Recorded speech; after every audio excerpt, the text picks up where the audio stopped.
When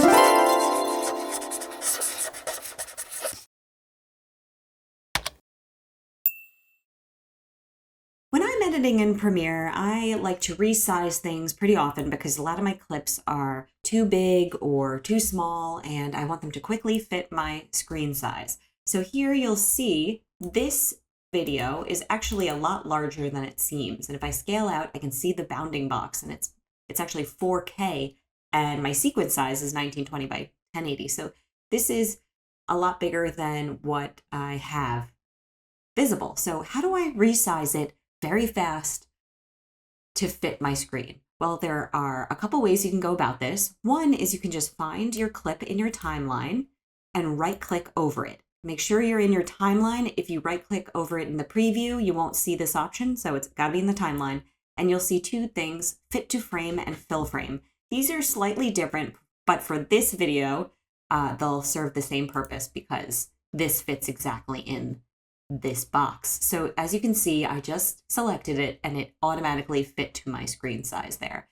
Another way to do this is to go to Window and make sure you have Properties selected, and then go to the Properties menu and you'll see there are two options. And I'm just going to undo what I did so I can show you this again.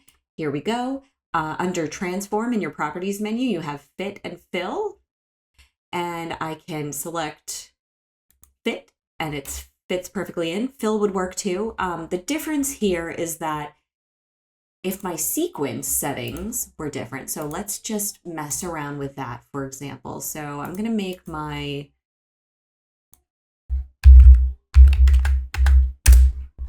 okay.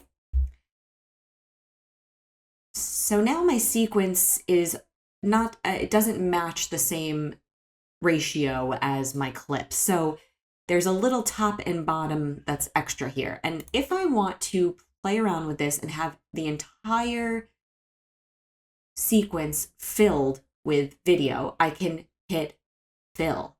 And that will make sure that everything has footage. And you'll see that my footage actually extends beyond my screen here a bit because I'm filling my screen. And in order to do that, because of the sizing, there has to be a little cutoff. However, fit will make sure that the entire clip fits, even if there's some extra screen at the top and bottom or wherever, depending on the aspect ratios of everything you're working with. This is a cool trick, and it also works if your clip is smaller. So here we'd have a smaller clip, and if I want it to fit, so everything fits, there's a little extra top and bottom, like I said, or fill, where the whole screen is filled, but we're cutting off a little footage, but that's okay because we wanted it to be full. Those are your options. And remember, if you want to do this and you don't have your properties menu open, you can just select your clip in the timeline, right click, and fit to frame or fill frame there. So those are your options. I find this super helpful, especially when I'm working with 4K footage, but my sequence is 1920 by 1080 because that's usually how I roll. So I hope this helped you guys. If it did, give me a like and check out my playlist in Premiere where I have a lot of other videos like this. Thanks for watching.